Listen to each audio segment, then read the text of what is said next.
Good morning, everyone. Welcome back to the UBC Learning Circle and welcome to 2021. With me here today is Elder Dennis Joseph. Xwechtaal is his traditional name, who's going to chat with us about his life and his work as an elder in the face of the COVID-19 pandemic. Welcome, Elder. I'm so excited that you came here to join us today. Before I get into anything else, though, I'd like to acknowledge that I'm zooming in from the traditional, ancestral, unceded, and occupied territories of the Hunkaminam speaking Musqueam people. I would also like to acknowledge the First Nations Health Authority for generously funding the UBC Learning Circle.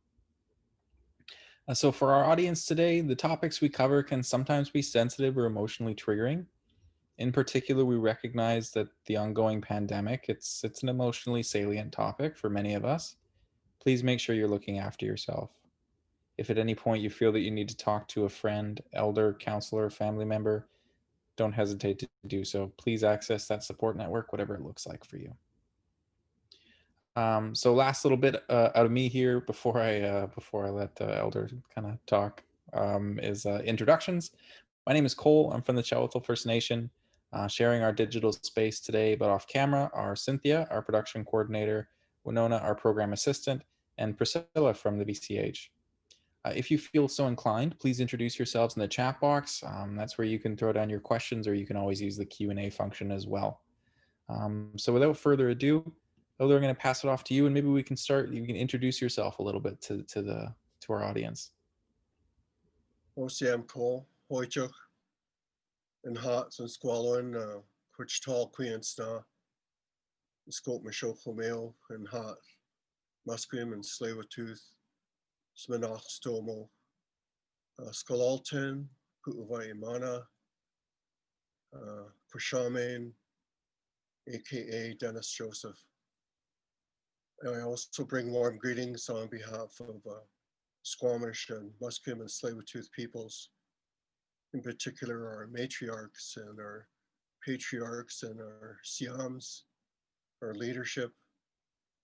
I'm really excited to be here to share with you and um, who I am and where I come from, and I'm grateful for the invitation to be here in these challenging times, and really hope that what I have to share with you enlightens you and hopefully uplifts you. Um, I would like to begin with a healing song that actually belongs to me. Uh, was blessed with this song by the Creator during ceremony. So um, it's called Anina. And Anina is a Squamish word that I grew up hearing, one of 11 children. And when I heard that word from my mom was always when one of us fell, tripped over, or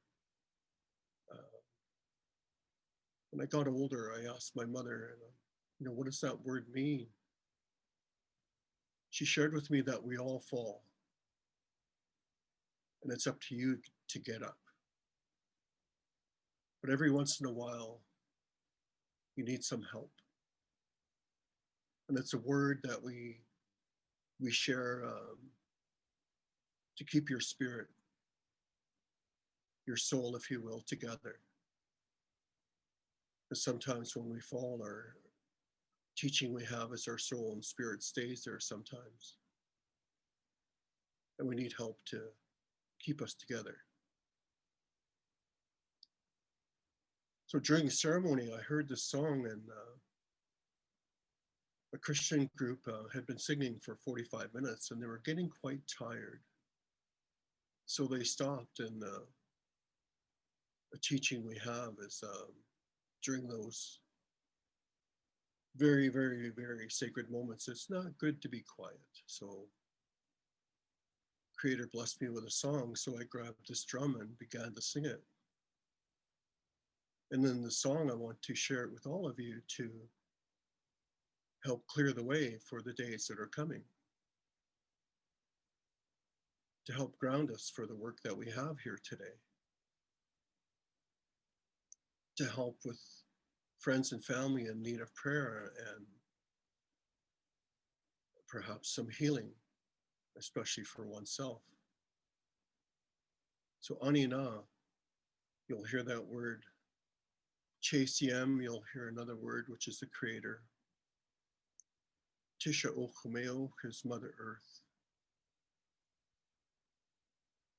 And Sata, we'll pray for our aunties. Anina.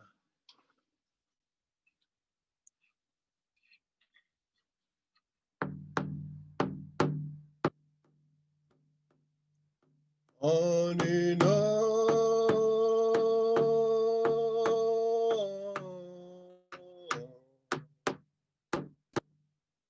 Anina.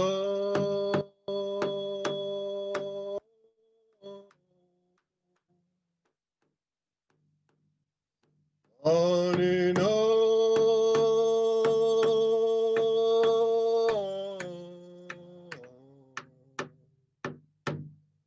Anina.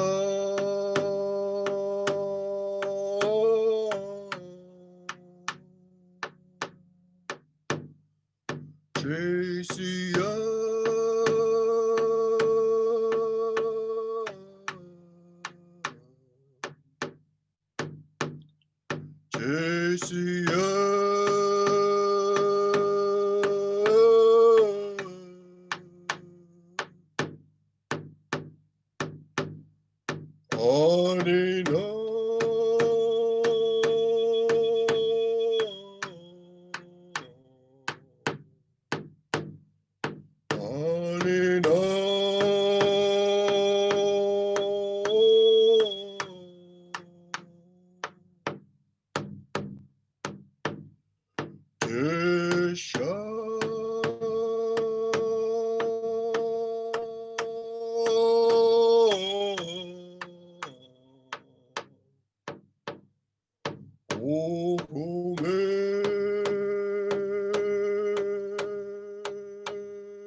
Yeah, and hot. Xwechtaal is my ancestral name, and it's a name I received from my uncle in 1992. I'm going to, how can I put this? Share from a perspective of I. You see, when I talked to my elders back around that time, I was doing a lot of the similar work. And I shared with them when I was doing work with people of different cultures, I was having difficulty using the word I. And the elder shared with me, it isn't always about ego. It is never about ego. But when you have to share and explain who we are and where we come from and what we're about, you can use the word I. So with that understanding, I'll continue. I received this name from my uncle Percy Paul in 1992. and the steep responsibility that I began with welcoming you is an important part of that. One of many responsibilities of carrying an ancestral name. When the time came in ceremony to receive the name, the elder spoke to me for about 3 hours. Different elders got up and emboldened me to remember all of the teachings that were said that day. And to this day, I continue to pray on what those elders said and shared. A lot of their knowledge reaches back. A lot of them come from a generation that were either born or raised in a log house or in a cabin.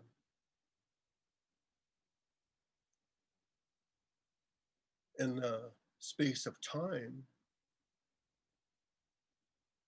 it's not that long ago. But when you think in today's terms, it's many people think it's a long time ago, because when you think of your grandparents and where they came from, and in particular my own, they were either born or raised in a longhouse. So to have those teachings I've come to appreciate are a treasure, a steep treasure, a steep responsibility. And I'm grateful and thankful to have seen 3 great grandmothers, of course, 2 grandparents, both sets, and to have heard from them. Sent to my great grandmother's bedroom to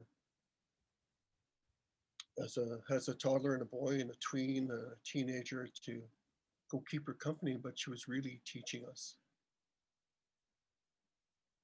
those old ways. And many times she spoke the language and would never translate. She rarely spoke English. And when she did, she shared a lot. We're at a time and place in history where, as Indigenous people, we've been here before, and COVID-19. And when I talked to this particular great granny about what happened, she shared that so many had passed on and transitioned into the other world. But what it left with me, and praying every day for my family and our family and friends and relatives, is what I got is we've been here before and we know what it's like. I have a couple times non-native friends ask me, what's it like in your community with COVID-19? And my response back was, well, no, you know what it's like to be Indigenous. We've been in isolation on reserves for many years. When I talked to that great granny and even my mother, they were required permits to leave the village, as it were. And they had to talk to an Indian agent about that and get a literal permit to leave. And in my time, as a teenager, I was encouraged by my parents and grandparents never to leave the village alone, to at least go with somebody else.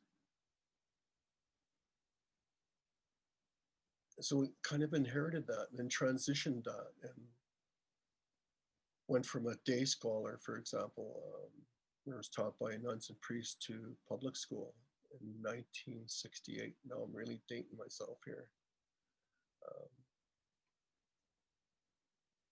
But that transition carried some of that with me, what it was like to always be careful and be on guard, if you will. But through friendships and understanding and growing together, many of those people are still my friends that I grew up with in elementary school and high school. As a stroke survivor, I was in the hospital for over a month, and one of the first people that came I hadn't seen in 40 years since graduation. He was the first one to come.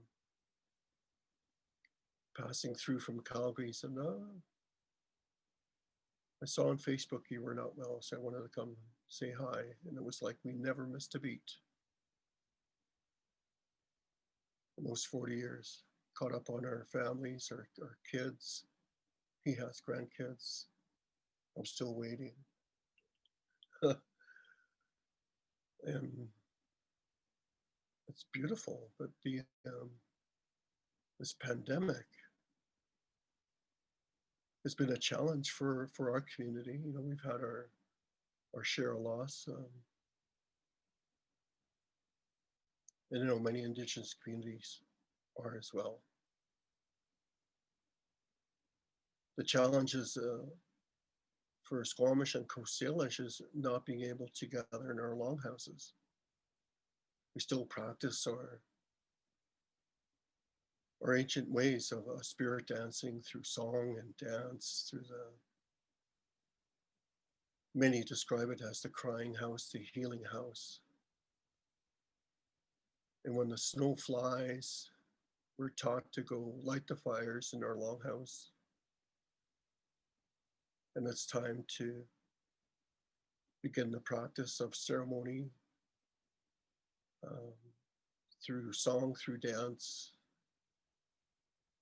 You'll often hear me talk about that great granny. And as a boy, I asked her, you know, what is all that about, Granny? You see, I'm a third generation Catholic, non practicing right now, but she said, oh, son, all of humanity used to have this. What's going on down in that longhouse? We're a couple blocks away from our longhouse here in Capilano, where I'm at right now. We're sitting at the kitchen window with the window open and listening to the drums.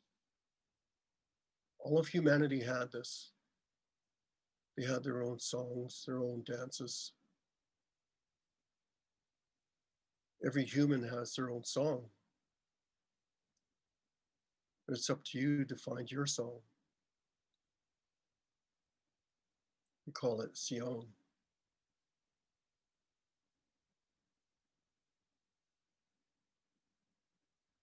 So when I think about what that old lady talked about and shared, and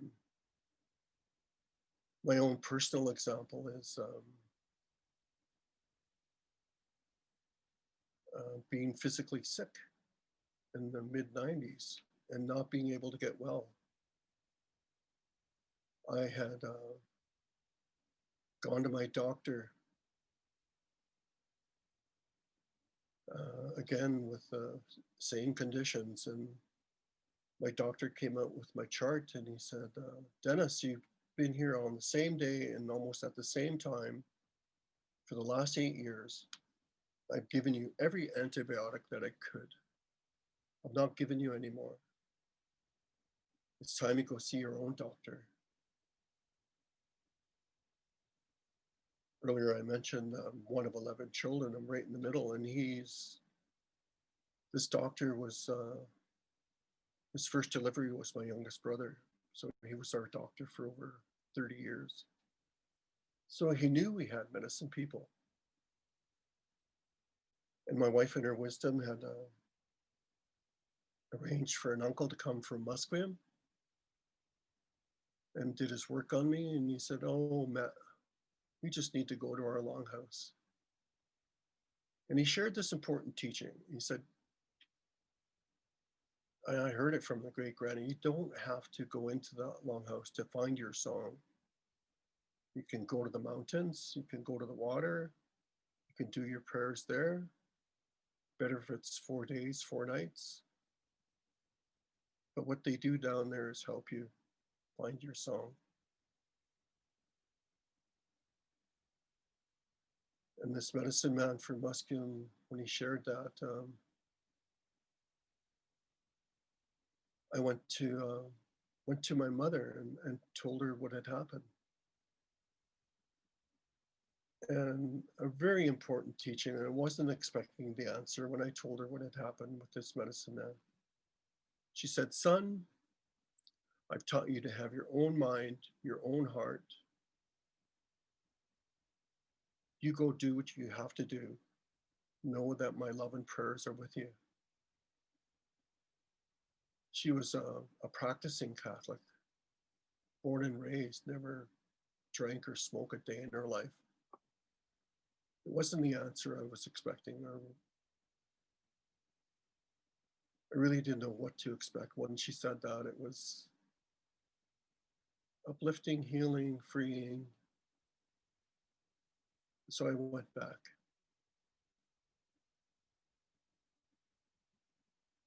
The hand of our longhouse people is slowly opening. You know, the ways of the Coast Salish people are slowly opening, but what happens there is very sacred, especially this time of year when we go and do that work. And really, for me, it's no different what other people practice in their own faith, I guess, I'll put it that way. For me, I pray for wellness for self, for family, for friends, for community, for nation, for the sick, indigent, drug addicts. The list goes on, and it's simply another way to celebrate who and what we are. Some would say through the animal kingdom. Some would say through the so-called myths that people describe who and what we are. But it is a belief that is steeped and entrenched, I've found, through many generations. And I'm grateful and thankful for those old people to share that. And to bring it into today's terms and today's humanity. You know, one of my, you know, I'm not much of a country fan. I'm a rocker, to be honest, and a blues guy. But I watched Glenn Campbell through most of his life. He was a country singer, country and Western, both, the comedians would say. He did both. But towards the tail end of his career and his life, he had Alzheimer's, Parkinson's disease,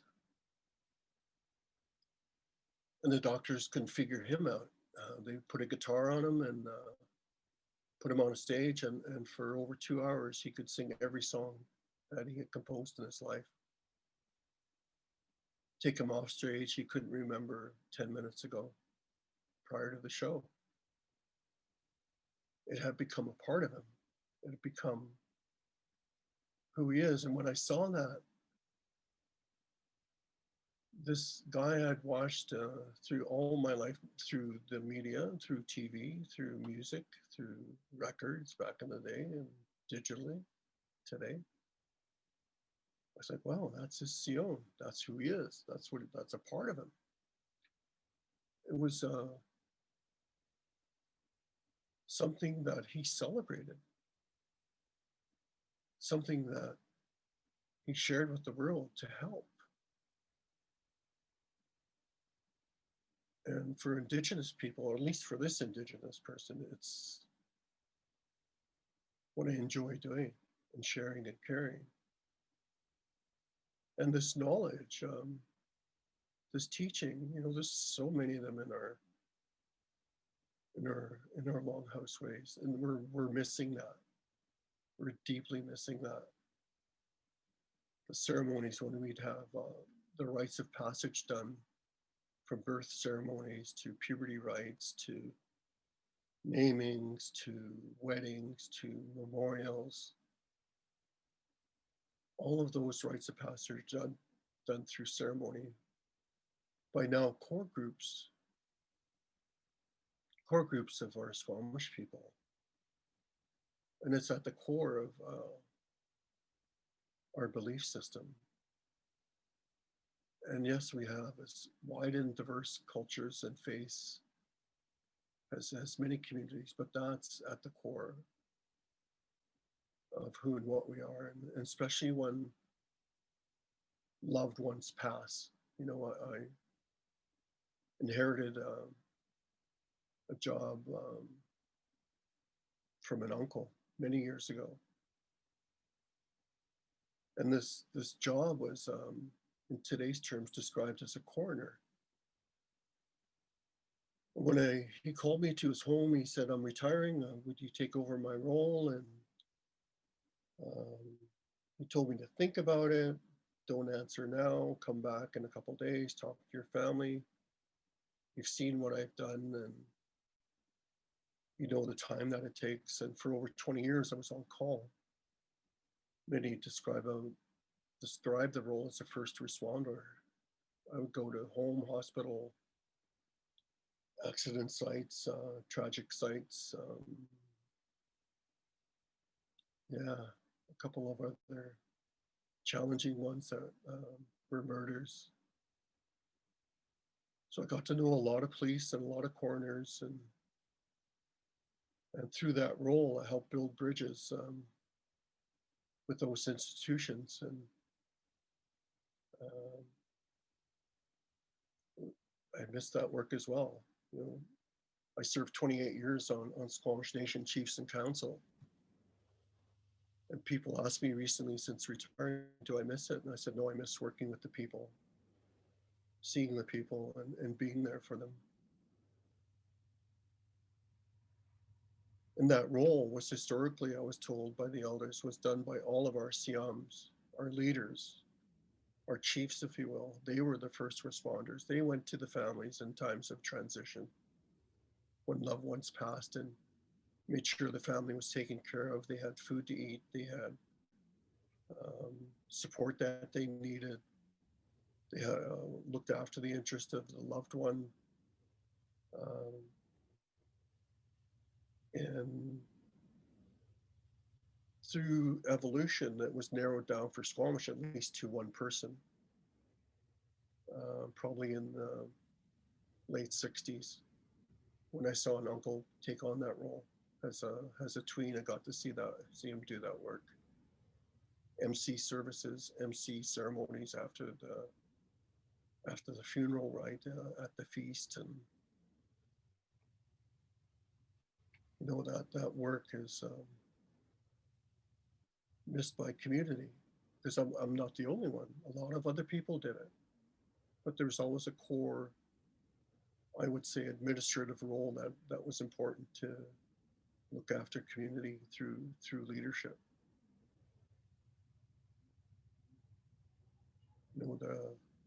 The work that community misses is being there for each other now, in particular during this time, of COVID. And our Mhm. community always responds when a loved one passes. There's always cooks that go to the house. There's always food that's brought to the house. There's always elders that go to the house. There's always um, now one of the work that was a part of was help to bring um, emergency support counselors, if you will, to willing families and individuals who wanted that kind of support apart from the traditional role. And it's important work that our community is missing, and anybody I've talked to, they're deeply missing it. We're down to 10 people like everybody else that can attend a funeral. Apart from that, the celebrations are being missed at this time of year as well.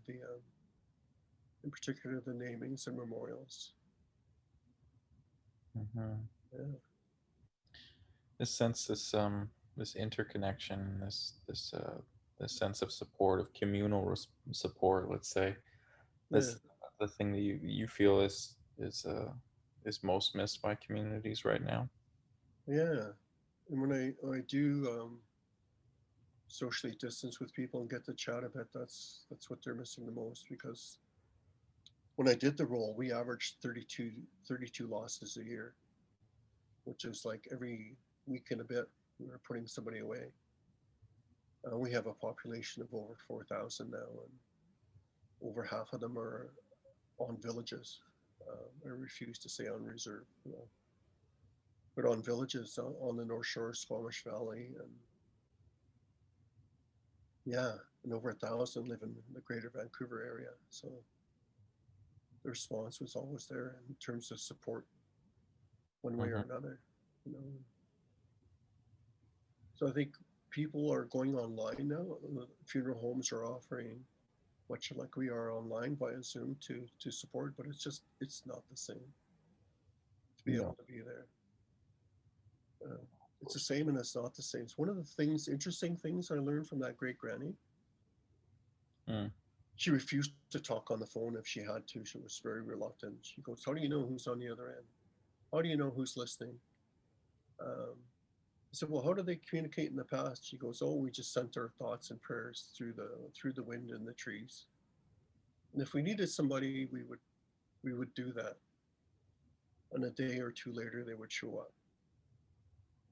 Mm. And she was at least 108, and some would say 116 when she passed, when I was 15. Very smart, and uh, some would say very new age, but it's really very old age. And um,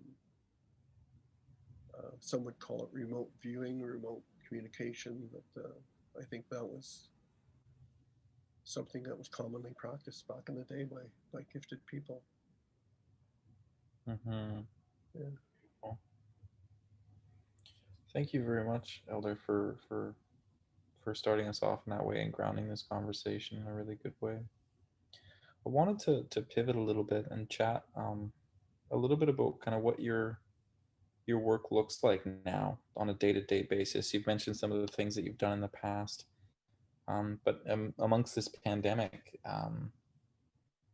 what has been your way of continuing to support, continuing to engage, and serve as an elder and as a knowledge keeper of your community? What does that look like for you? Well, first and foremost is following my passion. Since retiring from politics, you know, I got back into music 12 years ago.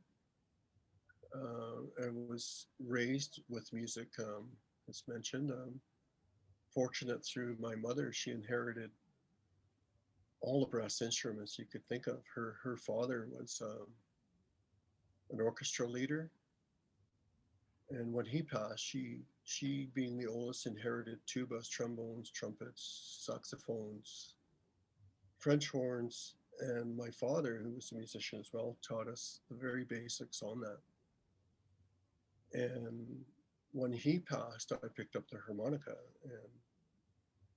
and got me through that time, just playing the blues, you know, spending hours by myself listening to Muddy Waters and Paul Butterfield and Pink Floyd and playing along with those.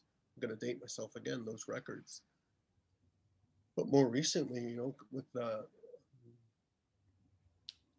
pandemic, I'll jet flight to today. I'm renovating my space here. I'm in my studio right now. A musician as well, and what I'm doing is creating not only a rehearsal space that it was up until recently, but a recording space. And what I'm doing out of here is doing storytelling for different organizations. I do Zoom calls with Aboriginal Health, doing I'm working on a play um, that incorporates the song you heard at the beginning. And I was just asked that yesterday, interestingly enough. I did an opening for an artist out of Scotland, and she spent 5 years developing this play, a very young lady.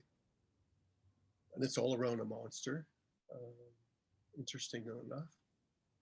And by accident, she asked me to do an opening, a land acknowledgement. And from that, she gave me free reign to do some storytelling. And I'm going back a year and a half now. She asked me to be a part of the play and help do some songs or do some writing. And she opened that door to me yesterday. And Saturday, we're going to do 15-minute blurb for the Push Festival. Yeah, so I look forward to doing that. So I'm doing some lyric writing and some poetry and passing that on. And I've done a couple of recordings that I've released with a friend from Haida. There's a famous Squamish story about the sisters. We all know them as the Lions on the North Shore here. We know them as the twin sisters. And there's probably around 8 different versions of that story about how the warring factions back in the day, traditional enemies back in the day with the Haida and the Squamish. I told that story with the support of my Haida brother. I did the lyrics, he did the music, and we told the story through song. And my intent is to open not only a bridge to all cultures, but a bridge with our upcoming generations to have point them towards, the story of the twin sisters. And it's all around living together in peace, living together with understanding. The story very quickly is about the twin sisters that were Squamish daughters of a chief.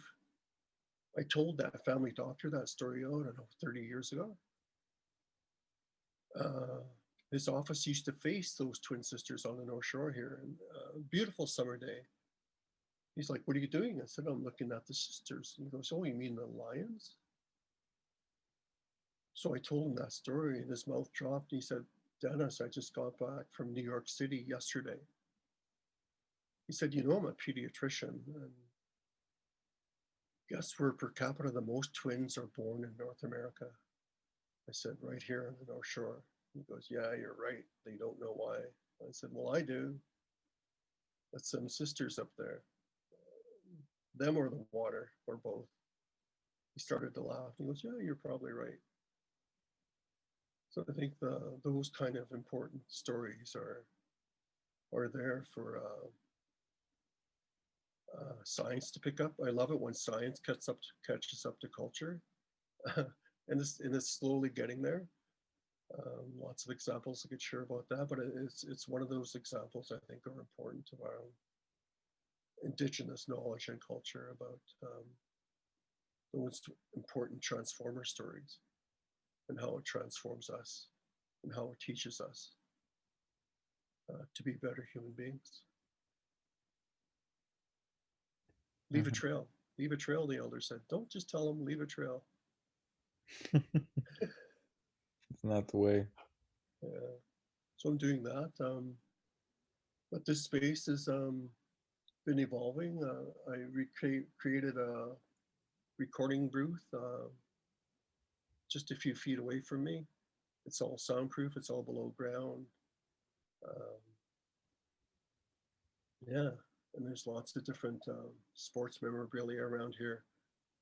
Uh, Proud to say I'm a 5-time national lacrosse champion, and I have over 100 jerseys in this room that I played in or traded for at local and international tournaments. And yeah,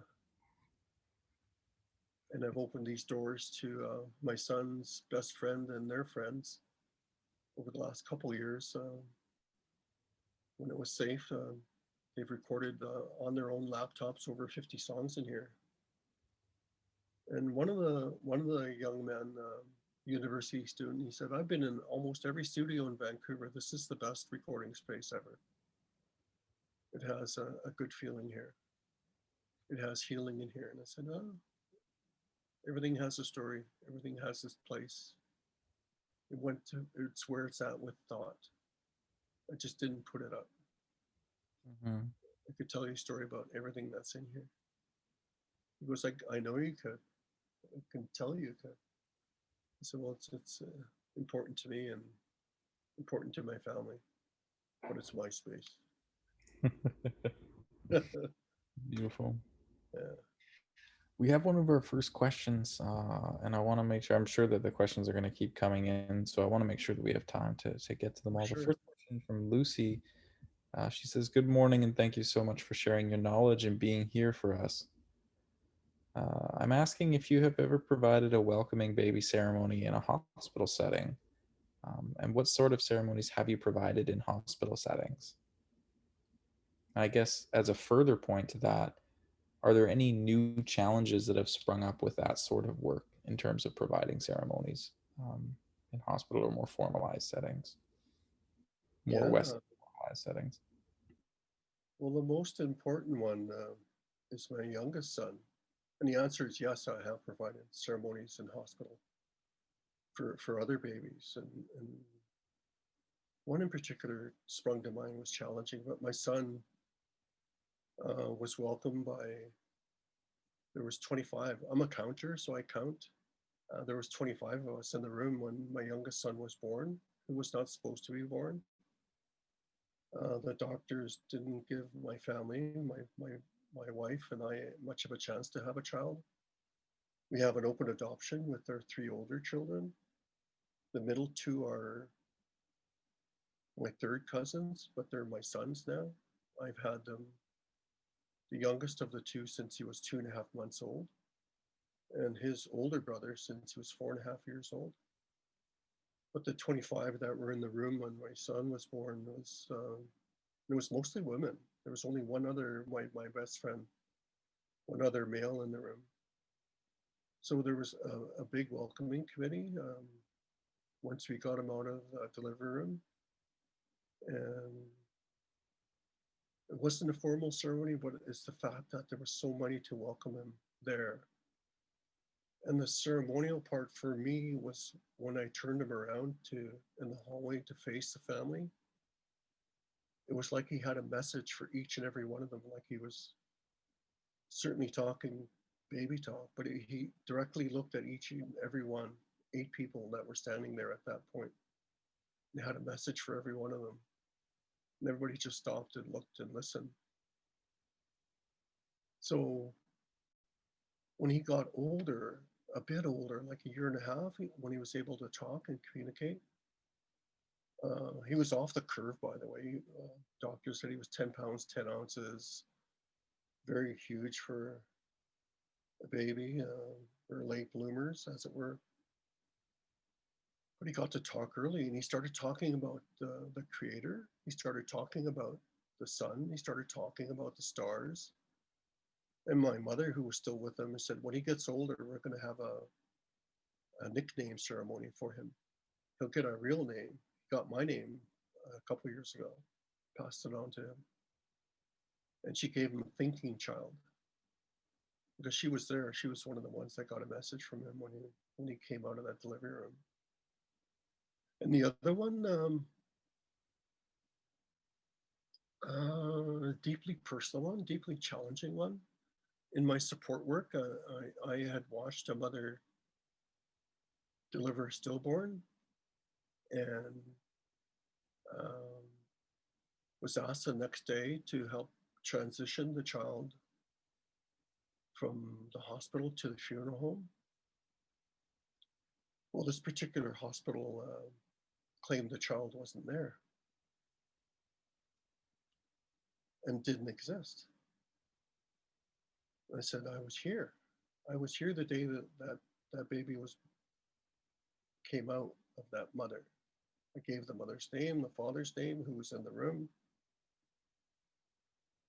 And they said, we'll be right back. They came back a half hour, couldn't find it, came back another half hour, still couldn't find the baby. Sorry to say it, couldn't find the baby. And I said, well, I'll give you another hour. I said, if I don't hear anything in another hour, I said, I'm calling the radio station and Global. And you need to find this baby. And I never told the mother anything that happened, what was going on. I didn't want to rock a already rocky situation and inform them. I just wanted to find this baby. Well, 2 hours later, they found the baby and said, "Well, we found the child. We apologized." I said, "Well, good. That's what we need." Called the funeral home. They came and got the child. The family never knew the wiser. You ask about ceremony, but for me, ceremony and prayer go together. You know, when you're asked to do something for ceremony, you begin that moment in prayer that things go well, that things will be okay. And when the moment comes, when you actually start the ceremony, things will flow smoothly. So it was those the old teaching about being in prayer and steeped, and um, I didn't raise my voice. I was just like calm and cool and collected when I talked to the administrators, and I said, "Well, let's just find a child and let the family move on." Yeah, it was important work. And the other one is, yeah, I did do a baby ceremony for every year when we were able to. We'd have a welcoming ceremony for newborns.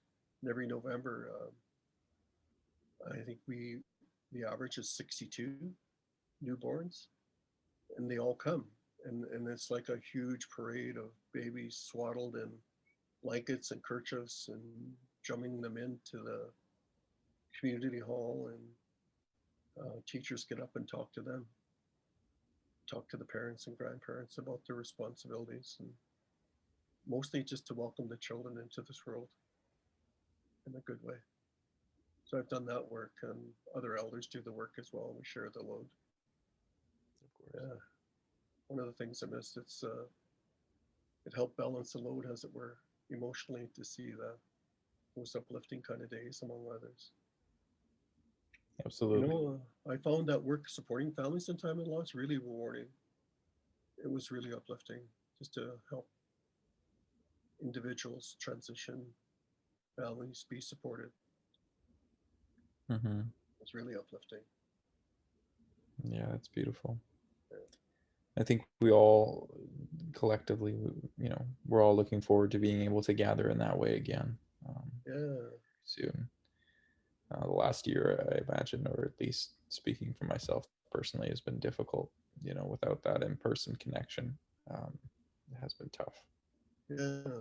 Glad to hear that you're doing good work and setting up the recording studios and allowing individuals to connect, um, Yeah. facilitating in that way. It's beautiful. Before I had the stroke, I was asked to be a coroner by BC Coroner Service, one of the senior officers there, and we went for a coffee that ended up in a 3 hour chat over coffee, and then lunch, and uh, laid out the possibilities. And then I had the stroke, so yeah, didn't go back to it. Mm-hmm. But every once in a while, the local police come to my door, and they just want to know who to turn to, because they were so used to being supported on by me, I guess, and the administrators, especially in the holiday season. It's always tough trying to connect with admin. Everybody's off holidays in a way, and then families need to be supported. Mm-hmm. And so I did a paper. Like the CEO for Squamish asked me at the time, "Can you do a paper on the work that you do?" And I said, "Do you even know what you're asking?" And it's like, I didn't learn from a book. I learned from watching and listening to elders who did this work before me, and even putting it to paper, the work is going to transition. It's just indescribable what you're asked to do and be a part of. I can. So I went back a week later, and I did a 52 pager, both sides, and the work and the responsibilities that it entailed. Mm-hmm. Uh, so that trail's there, along with some insightful. I mean, there's politics around everything. There's always politics, and there's some notes about that and confidence. Of course. And to quickly allude to that, I mean, influences everywhere, influence in their Indigenous communities, and it's a challenge. Understand that it's there, Mm-hmm. but there are strong prayers, strong teachings that I think will always be there and be supportive. Is what I've fallen back to, and the responsibility of an ancestral name is important, not to drag it through the mud. Mm-hmm. My uncle always said, the people have eyes and ears, they can see and they can hear. They don't always have to know what you're doing. They can just tell. Can't lie to them. Mm. They know. Then he smiled and he said the good ones anyway. And he was the one that nominated me to chief and council. He was a comedian, but he did a job for many years, that role. He Mm. said, now that you're elected official, people are going to talk about you. They're going to lie about you. They're going to say hurtful things about you. Just know that you have two cheeks.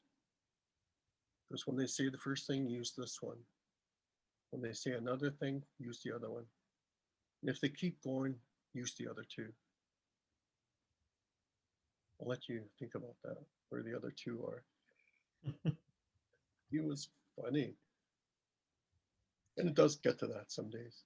But that influences, I pray about that every day. I'm sure other elders do too, because they know. You must have dealt, it sounds to me, with some of the stories that you've been sharing with us, you've dealt with a lot of conflicting emotions, grief, anger, despair, these sorts of things. They come. Yeah. I imagine that has been prevalent for many families, many communities during this time. It's a time of loss, isolation, and separation for many. I was wondering, Elder, if you could share with us some of your techniques for regrounding yourself or pulling yourself from these emotions. I want to be very clear here that I'm not saying that, experiencing these emotions is a negative thing. I think it's important for all of us to feel these things. But what can happen is, we get lost in these kind of negative emotions. So I was wondering if you could share with a few of us, how do you how do you pull yourself from that? Because you've dealt with things in your life, right? How do you reground yourself? Well, for me, it's always been there. And I can only go back to when I had the stroke and an old teaching I learned in our longhouse from the elders is that if you ever experience deep trauma, was to sing.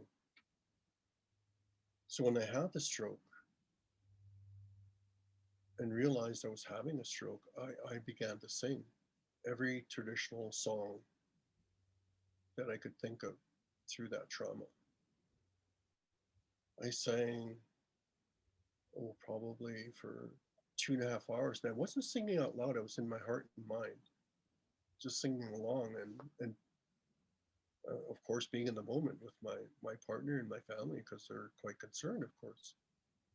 But in those moments when in my conscience would do that and sing, not only that, but some rock and blues songs as well, And I did that all the way through, and still to this day, sing, and go to the technology that we're on now and find. I subscribed with the wife's blessing, a Christmas gift, masterclass, and listen to the masters, likes of Herbie Hancock, Martin Scorsese. The list goes on. Carlos Santana, and grow my knowledge that way, and or just listen to music or write when the moments come. Recently, I lost my mother-in-law. She was a matriarch of matriarchs on the island, and she was in the longhouse for 72 years.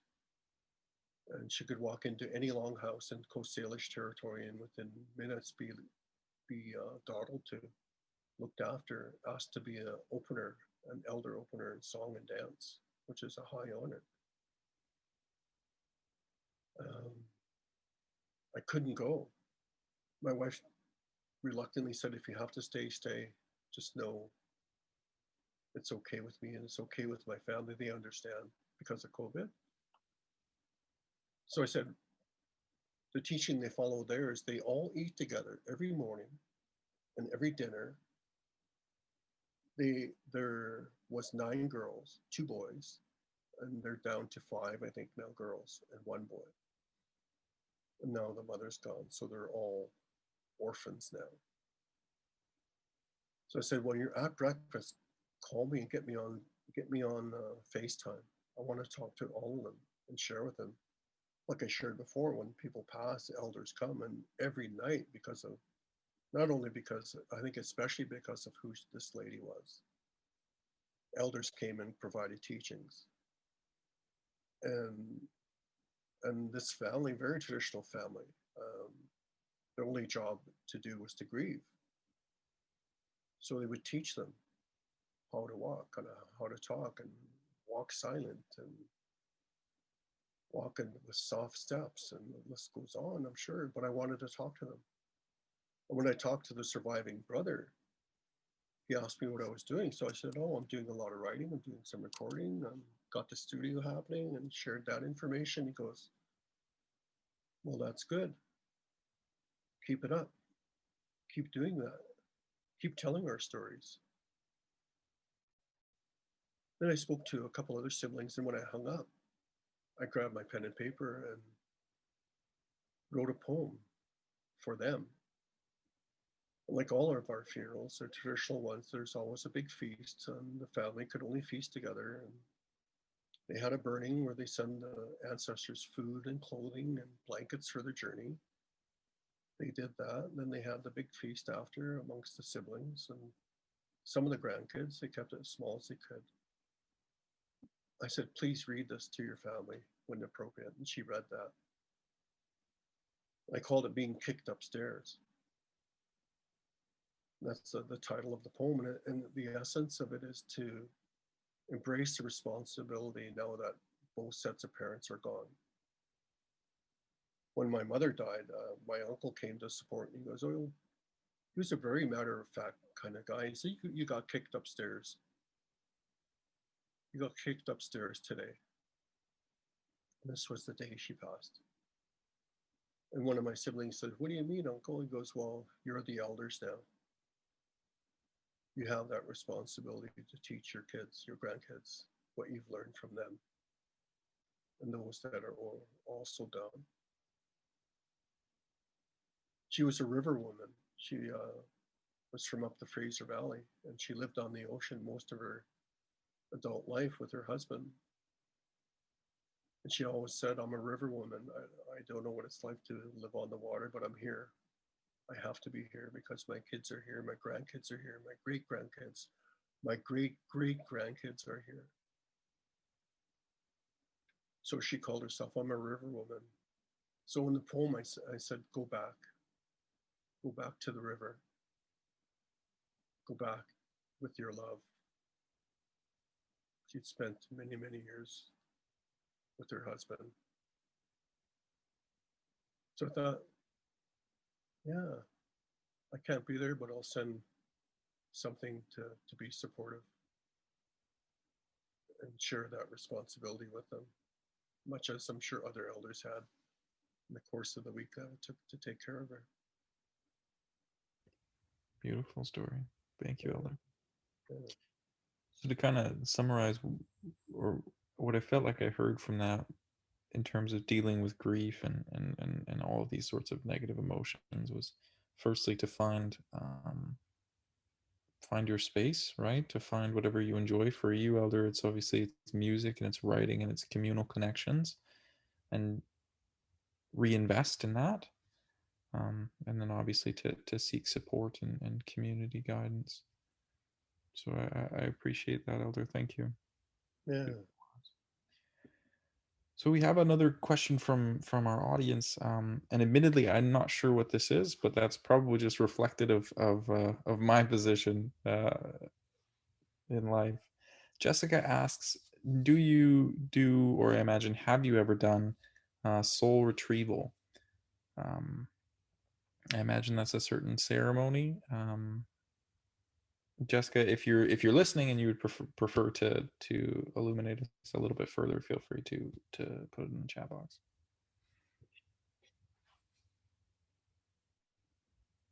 Um, I could answer it in the context it's been asked. Sure. Yeah. Um, a couple of examples. I wouldn't describe it as soul retrieval. My oldest boy, who came out when he was 19, he struggled years before that until he came out suicidal. We were on suicide watch for a couple of years. But when he finally came out, I said to him, "Is that all? Is that all it was? You know, you could have told me. I wouldn't love you any less. I would love you more." And when he did, it was so freeing for him. But by the by, he found a partner and moved to Alberta.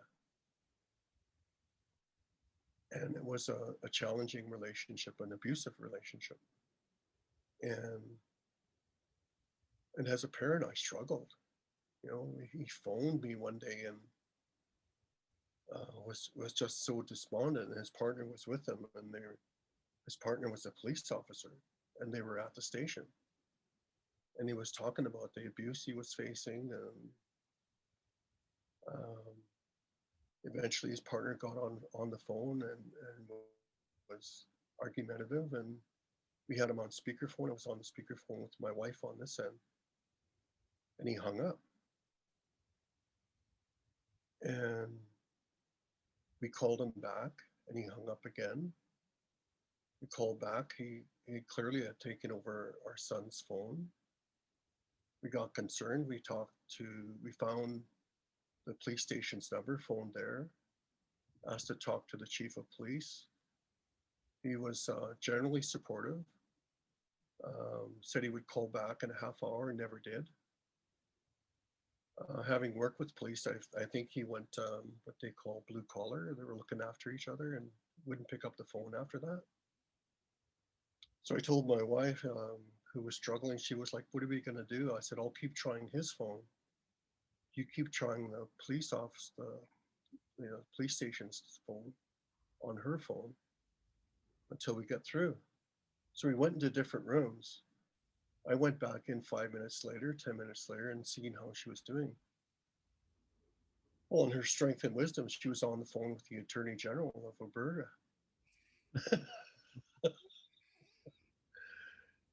And he reassured her, "Mrs. Joseph, I know who you're talking about. Give me a half hour. I'll get back to you." He got back 20 minutes later. He said, "All is fine. Everybody's safe. Um, the police chief will be dealt with. The officer will be dealt with. And we'll get back to you on what those will be."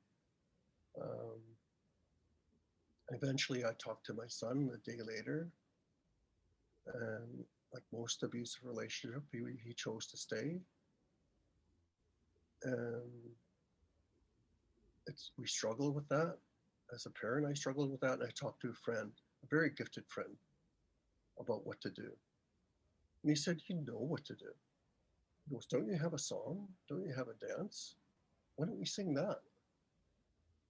Why don't you sing that until he responds?" So I was taught, no, this is the challenging part.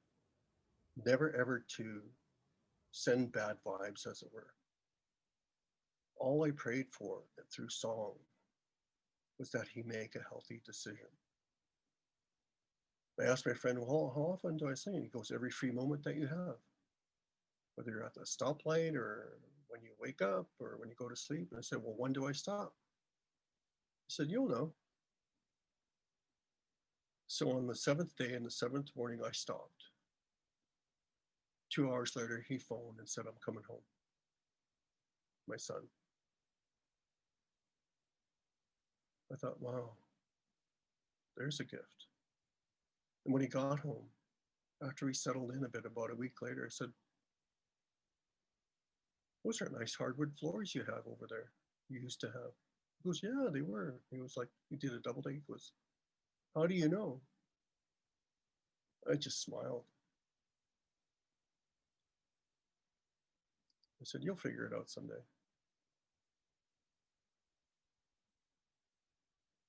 Got a little glimpse of that hardwood floor where he lived. Mm-hmm. And it was that much. That's all I needed to see. And the other part of it is, we have a Shaker faith, which is basically Christianity and native spirituality kind of combined, some would say. And the essence of the Shaker faith is in 1910, there was a gentleman by the name of John Slocum had passed, and during the wake service, a young girl had seen him move. Back in that time, they would put a loved one on the floor wrapped in blankets, and she saw the blankets moving. Tells her mother, this loved one is moving. The mother doesn't believe the child, and sure enough, the mother sees the blankets moving. So they unwrap him, and he's alive. And he tells the people that the Creator sent him back, that it wasn't his time, that he was to build a church in 3 days, to share the word of the good Lord, and to share hands on healing through song and prayer. And he did all of that. And eventually, interestingly enough, the US Congress finds out about it, and they send an investigating group of 10 of these Congress people, representatives, to find out who this person is.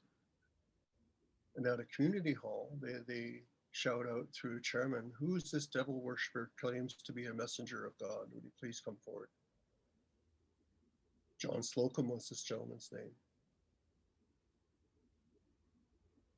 "If you are who you say you are," the chairman says, "I have a Bible in front of me. I'm going to open it randomly and put my finger on a passage. Tell me what passage my finger is on." So John Slocum goes into prayer, he kneels down, goes into song, comes back out, and word for word read the passage to the chairman. The other 9 also had Bibles in front of them. And he does that 9 times. Reads the verse that these Congress representatives have their finger on the sacred Bible. And in the end, the chairman says, "I guess you are who you say you are. You're now recognized as an official religion under the US Constitution." So that faith has spread throughout the Northwest for generations. My great granny was a Shaker lady. So I would fill in for them. The job of the Shakers during the wake service is to basically do what the question asks, is to find the soul and guide them in the right way. So you're taught to walk in darkness to find them and show them towards the light, to go with the Holy Spirit. All done through song, stomping and dancing. Mm-hmm. So that work is still done today.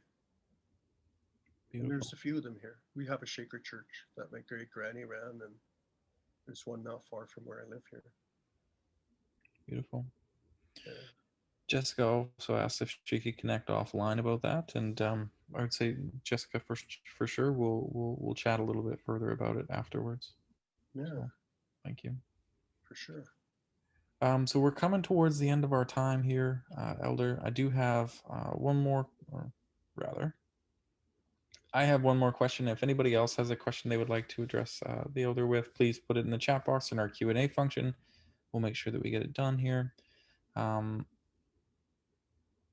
My final question is, what are you most looking forward to? Once we can gather again, once communities can come back together again in a good way, what is the one thing that you're looking forward to the most, Elder? Being able to practice ceremony, and it's a very contextual thing as an Indigenous person. Learned a while back is whatever you put on at the beginning of the day is your regalia. What I have on today is a part of that. But to think about that, I learned that through sports as well.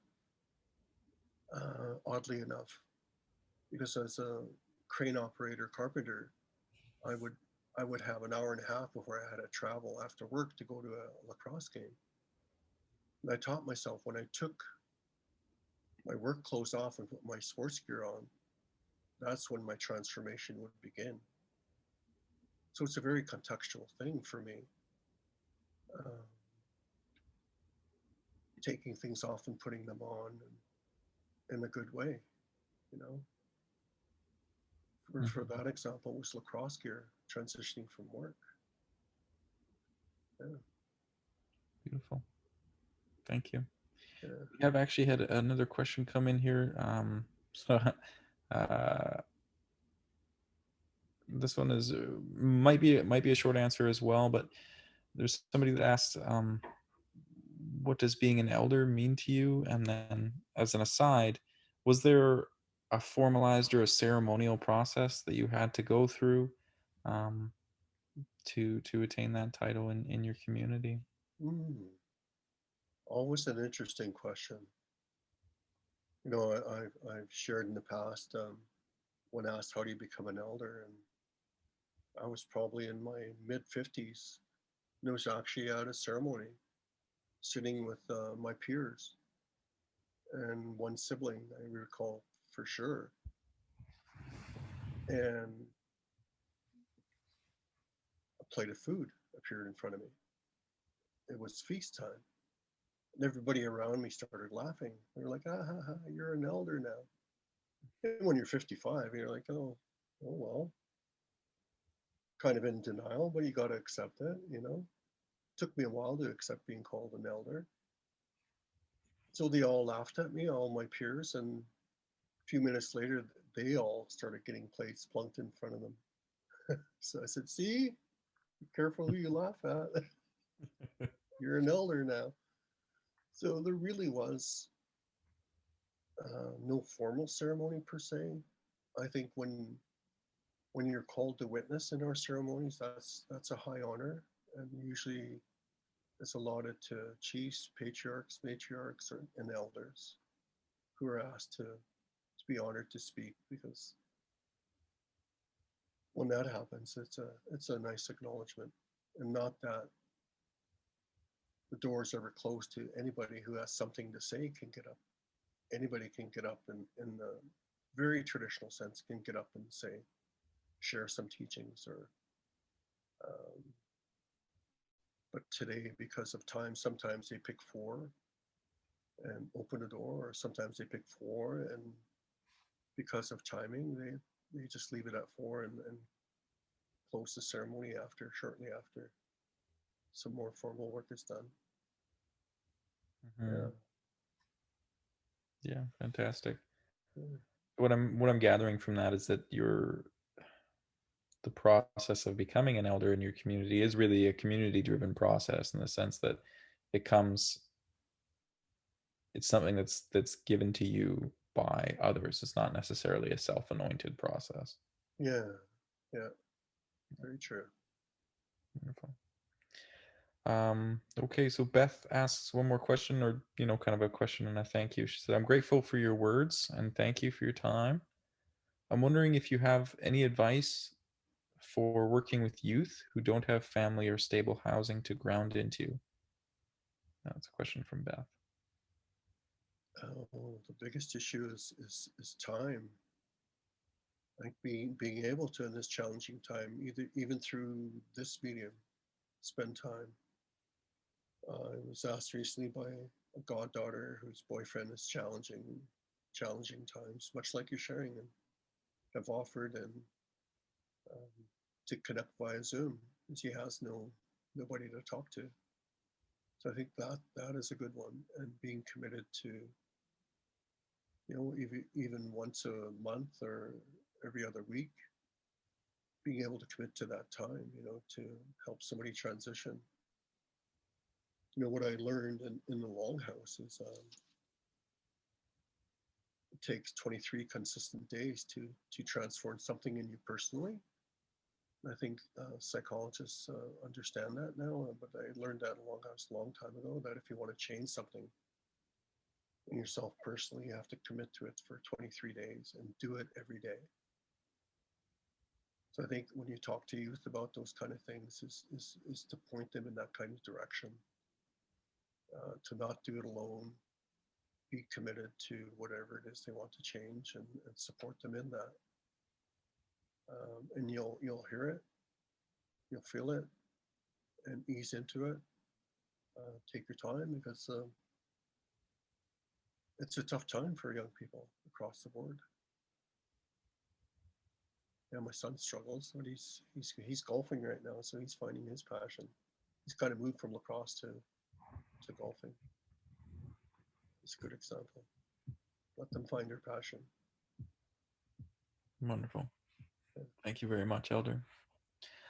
So at this point in time, a quarter after 11, I'm going to do a quick little exit blurb. Again, if you have any other last minute questions or comments for Elder, please put it in the chat, and we'll convey them. Coming up in January, throughout the rest of January, you can keep an eye on our website. We'll be updating it very shortly. On the 26th, we will have traditional medicine practitioners come and chat with us a little bit about what their work looks like in the pandemic and how ceremony has changed for them. On the 28th, we'll be having the quite a few individuals that work within Indigenous language revitalization come and share some of the technology and some of the ways in which they've been assisting their communities and doing that really important work. Into February, we're going to have the Northern Biobank Project come and share a little bit about their work, as well as we'll have um, a session on Indigenous futurisms. So stay tuned. Check out the website for that. I'm sure that everybody will get a lot of good stuff out of those sessions. Um, Charlene says thank you so much for your time. Gila Kessler from the Seashot territory. Keep well. Beth says thank you very much. And at this point, I'd really love to turn it over to you, Elder, if you have any last words or kind of anything that you wanted to leave us with today. Yeah, I would love to end with song. Again, one of my own songs. I'm also a tribal journey member. I've gone to every tribal journey when we were able to since it began in '92. I actually got on the canoe in 2003, and steeped in responsibility is to explain the song. And we have a 52-foot canoe called a kahoth, which literally translates into ocean-going canoe. We were in Washington State, and we're all introducing ourselves to our canoe because we believe our canoes are alive and they have spirit, which they do. Xwechtaal, coming aboard, I said, and I was barefoot. And as soon as my foot touched the canoe, I heard a song. Well, we had protocol to do, thanked our hosts for feeding us, for giving us a place to sleep, camping grounds, allowing us to share our songs and dances. And as we're taught on the canoe, you're allowed to sing, scream, tell good jokes, bad jokes, maybe dirty jokes. I began to sing this song that I heard in my heart and mind as loud as I could. So I kept going and going, and get to a certain point, and the skipper, who's right behind me, tells me to shut up, which I thought was quite rude. He was embracing his responsibility as a skipper. We're going nose to nose with a Washington State ferry, who was maybe 800 meters away from us, nose to nose. So he says, Xwechtaal, send the message forward. We're going to turn left to port. So we relay the message forward and we turn left, and we're getting close to the ferry, and on the top deck, I see two figures I recognized immediately as my wife and then 2-year-old son. He's now 19. So the skipper says, look, it's Lorna and Andrew. Let's say we love you, Andrew. Ready? 1, 2, 3. And following orders, we all yell in unison, we love you, Andrew. And we're watching them as we're getting close to the ferry, and he starts to climb the gate on the ferry. They're on the top deck, some, I don't know, 30, 40 feet up. And my wife just caught him by his waist before he tried to get to us. He was wanting to come see Dad and the crew. And they yell back as we're crossing each other. They yell back, we love you, Kahoth. It was a beautiful moment. I forgot the song. It's like, oh, struggle as I could to remember it. I couldn't remember it. 2 years go by. I volunteered peacekeeper for 25 years. I retired a couple of years back. Eyes and ears for the village with policing, etc. We got a job doing security duty for a group called the Police. Sting and the Police were rehearsing in our Chief Joe Mathias Center for 3 weeks. We signed off confidentiality agreements. We got to do the outer perimeter around Chief Joe to look after the space, 12-hour shifts. My wife was the boss. She still is the boss. She said, you're going to take the bottom cap road and we'll rotate randomly so nobody could figure out our schedule. Well, I turned and faced the mountains, and darn if that song didn't come back. I could hear it in my heart and mind again. Back on the canoe, I didn't have an ending to it, but it came full this 6 o'clock in the morning. So I thought, oh, that's cool. I kept singing it, then went about my duties of the day. Next day, same thing happened. Third day, same thing happened. I thought, looked to the creator and said, okay, I'll sing it. So I call it Xwechtaal's Warrior Song. I want to share it with you all, and thank you for listening to me. Hope this work helps you in some small way or big way, and I'm grateful to be able to share with you and pass this song to bless you and heal you. And thank you, Cole. And I'm going to stand. It's good to stand when you sing.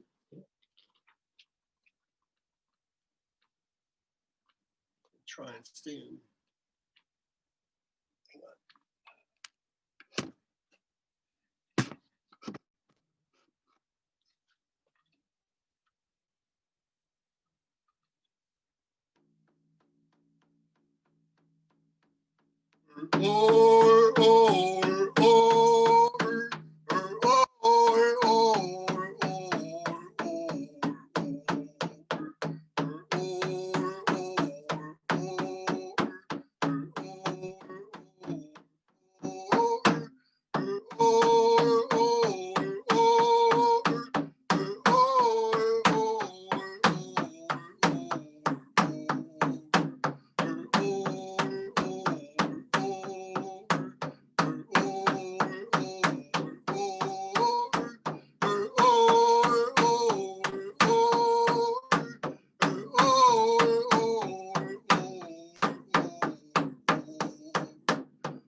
Be well, everybody. Thank you so much.